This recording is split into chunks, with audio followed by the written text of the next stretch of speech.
Assalamualaikum. Gimana kabar semua, sehat alhamdulillah ya? Sehat nggak? Sehat ya? Alhamdulillah, alhamdulillah. Tapi gue ke UNER tuh ceweknya, gue ngeliat ceweknya tuh cakep-cakep banget, bener ya? Bener, tepuk tangan lu buat UNER, ceweknya cakep-cakep bener. Gue tadi masuk. Tapi maaf ya, tadi bercanda tadi. Enggak cakep kok.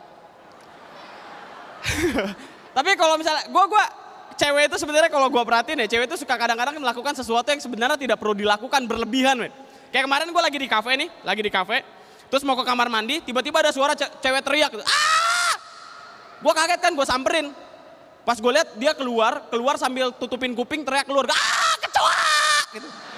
Ini dia teriak sambil nutupin kuping, itu lebay. Ada kecoa terus dia nutupin kuping. Lu berharap supaya kecoa nggak masuk lewat lubang telinga lu, padahal kecoa itu gedenya segede jempol. Lubang kuping lebih kecil dari kelingking, nggak akan masuk lewat telinga. Lu berharap lu tutupin kuping, berharap supaya kecoa nggak masuk lewat telinga, tapi mulut lu buka lebar-lebar. Ya kecoa milih masuk lewat congor lu lah. Ah, kecoa! Enak! Cewek emang gitu. Ada juga cewek nih kalau misalnya ngelihat hal yang tidak senonoh biasanya apa? Nutupin mata. Ya kan sih? Ih, apaan sih, jorok. Lagi lihat temennya nonton film porno terus nggak sengaja ngelihat. Ih, apaan sih, jorok. Ih. Terus fungsi dari kelopak mata apa?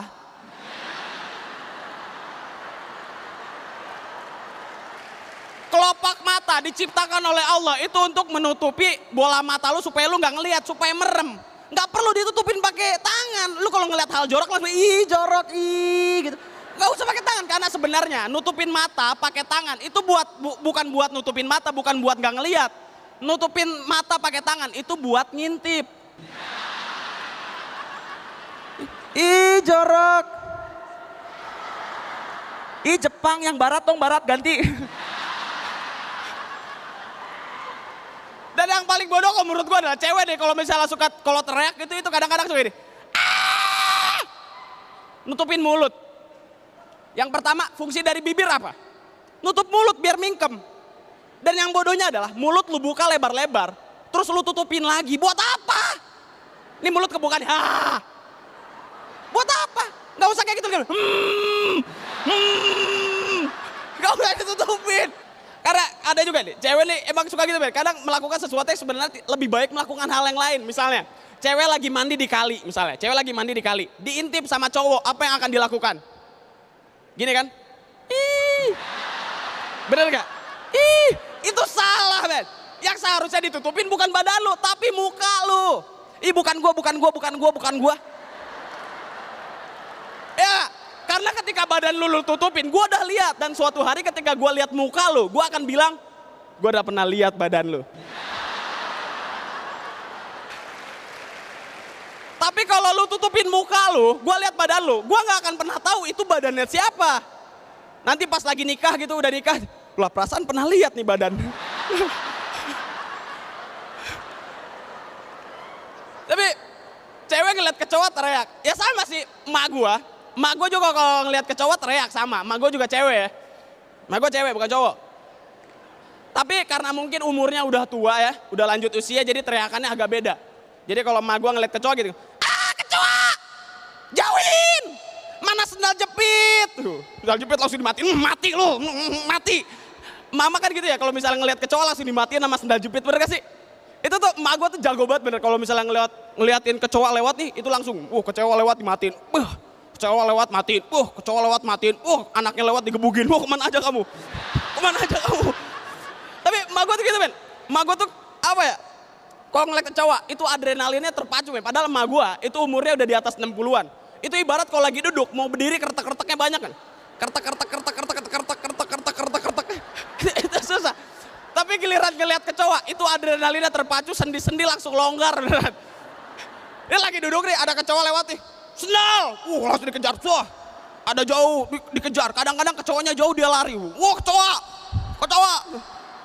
itu kadang-kadang kalau kecoanya udah jauh banget, sendalnya dilempar men, kena muka gua. Kayaknya kecoa itu kayak hiburan masa tua tuh, kecoa tuh kayak hiburan masa tua. Jadi kalau misalnya kadang-kadang kecoa udah mati nih, semuanya dimatiin, dimampusin sama mama gue. Kadang-kadang dia nelpon, Win, kecoa di rumah udah pada mati semua, no, kirimin lagi dong kecoa. Tapi emak gue, kalau kata emak gue tuh kalau mukul kecoa, itu sekali pukul langsung mati, men. Karena prinsipnya gini, kata emak gue, kalau mau ngebunuh kecoa, itu harus langsung mati. Karena kalau misalnya kita mukul kecoa berkali-kali, 2 kali bahkan 3 kali lebih, itu akan membuat binatang si kecoanya itu tersiksa. Dan itu membuat kita berdosa. Jadi emak gue kalau mukul kecoa langsung, pak, mati. Ini mau udah, kadang-kadang kan mama tuh kalau pukul 2 kali, udah dipukul 2 kali, belum mati ditinggal. Disapu masukin tong sampah. Itu tuh analoginya tuh sama kayak cewek-cewek nih. Cewek-cewek, lu kalau ditembak sama cowok dan lu gak suka, bilang kalau lu gak suka. Jangan digantungin. Kami nih cowok-cowok tersiksa kayak kecoa yang dipukul 2 kali, men. Udah digantungin, ditinggal, disapu masukin tong sampah. Tapi ngomongin kecoa, ada yang tahu nggak fakta bahwa ternyata kecoa itu bisa hidup dalam waktu 7 hari tanpa kepala? Ada yang tahu? Ada yang mana? Kecoa bisa hidup dalam waktu 7 hari tanpa kepala setelah kepalanya dicopot. Hebat ya? Tapi gue bertanya-tanya, siapa yang melakukan penelitian ini? Maksud gue profesor iseng macam mana yang meneliti kecoa?